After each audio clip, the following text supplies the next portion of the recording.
బావా నాకు ఒక 10,000 కావాలి. 10,000 ఎందుకే? అమ్మ వాళ్ళకి కొంచెం అవసరం ఉంది, హెల్ప్ చేద్దామని. ఏంటి నా సంపాదన పుట్టినకి తగలేస్తావా? డబ్బులేవు ఏం లేవు. బయటికెళ్లి జాబ్ చేస్తా అంటేనేమో ఒప్పుకోడు. ఇంట్లో ఉండి నేను డబ్బు సంపాదించలేనా? అవునా మామయ్య?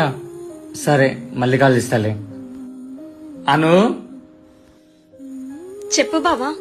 మామయ్య ఫోన్ చేసి నేను డబ్బులు పంపించడానికి థ్యాంక్స్ చెప్తున్నాడేంటి? నేను పంపలే కదా. ఒక అల్లుడు ఒక కొడుకులా మారి వారి బాధ్యతలు తీసుకుని వాళ్ళ అవసరాలు తీరిస్తే వాళ్ళ సంతోషం ఎలా ఉంటుందో నీకు తెలియనికి డబ్బులు నేను పంపి నువ్వు పంపావని వాళ్ళకు చెప్పాను బావా. అది సరేరా, నీకని డబ్బులు ఎక్కడి? నేను బయటికి వెళ్లకుండా ఇక నుండి ఇంట్లో ఉండి పిల్లల్ని చూసుకుంటూ నీతో పాటు నేను సమానంగా సంపాదిస్తాను బావా.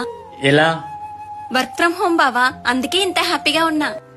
Work from home opportunity, genuine and trusted. మీరు నాలా ఇంట్లో పిల్లల్ని చూసుకుంటూ డబ్బు సంపాదించాలనుకుంటున్నారా? అయితే వెంటనే స్క్రీన్ పైన ఉన్న నెంబర్ కి ఫోన్ చేసి డీటెయిల్స్ తెలుసుకోండి. మీకు నచ్చితేనే జాయిన్ అవ్వండి. దీనికి సంబంధించిన మరిన్ని డీటెయిల్స్ నేను డిస్క్రిప్షన్ లో ఇస్తున్నా, చెక్ చేసుకోండి. Thank you.